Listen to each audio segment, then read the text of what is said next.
ঈদের বিরতির পর ত্রয়োদশ জাতীয় সংসদের মুলতবি অধিবেশন শুরু হবে রোববার। এরই মধ্যে ছুটির দিনেও কর্মচঞ্চল সংসদ ভবন।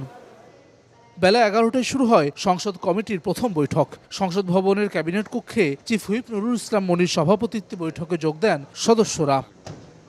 বৈঠকে সংসদের সাউন্ড ব্যবস্থা জোরদার, এমপিদের আবাসন নিশ্চিত সহ অন্যান্য বিষয়ে সিদ্ধান্ত নেয় কমিটি। বৈঠক শেষে চিফ হুইপ জানান, সংসদ অধিবেশনে সাউন্ড জটিলতা পরিকল্পিত কিনা তা জানতে কমিটি গঠন করেছে সংসদ কমিটি। পরামর্শ চাওয়া হয়েছে বিশেষজ্ঞদের। এখানে অ্যাকচুয়ালি সাউন্ড সিস্টেমের জন্য যে প্রবলেম, তার জন্য এক্সপার্ট লোককে আমরা ইনভাইট করেছি, সেটা হলো বুয়েট থেকে, যারা সাউন্ড বিশেষজ্ঞ এরকম লোকজন বহাল করেছি, যাতে আমাদের সাউন্ড সিস্টেমটা রিয়েলি প্রপারলি কাজ করে তার ব্যবস্থার জন্য আমরা অনেকদিন নেতৃত্ব করেছি।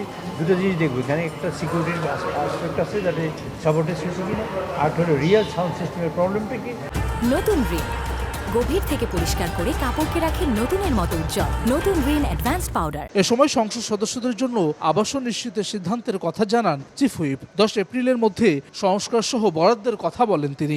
এমপি সাহেবদের কাজের সুবিধার জন্য, বিজনেসের সুবিধার জন্য কাছাকাছি থাকা দরকার, কারণ অনেক সময় যানজটের কারণে তারা সময়মতো আসতে পারে না, পার্লামেন্টের মূল টাইমটা লস হয়। সেই জন্য তাদের কার কী আছে না আছে সেটা ইম্পর্টেন্ট ছিল। ইম্পর্টেন্ট ছিল তাদের কাছাকাছি রাখা, সেই জন্য যাতে তাদের কাছাকাছি রাখতে পারি তার চেষ্টা করছি। 12 মার্চ সংসদ অধিবেশনের উদ্বোধনী দিনে চিফ হুইপকে সভাপতি করে গঠিত হয় 11 সদস্যের সংসদ কমিটি। হাসান ওয়ালি, সময় সংবাদ, ঢাকা।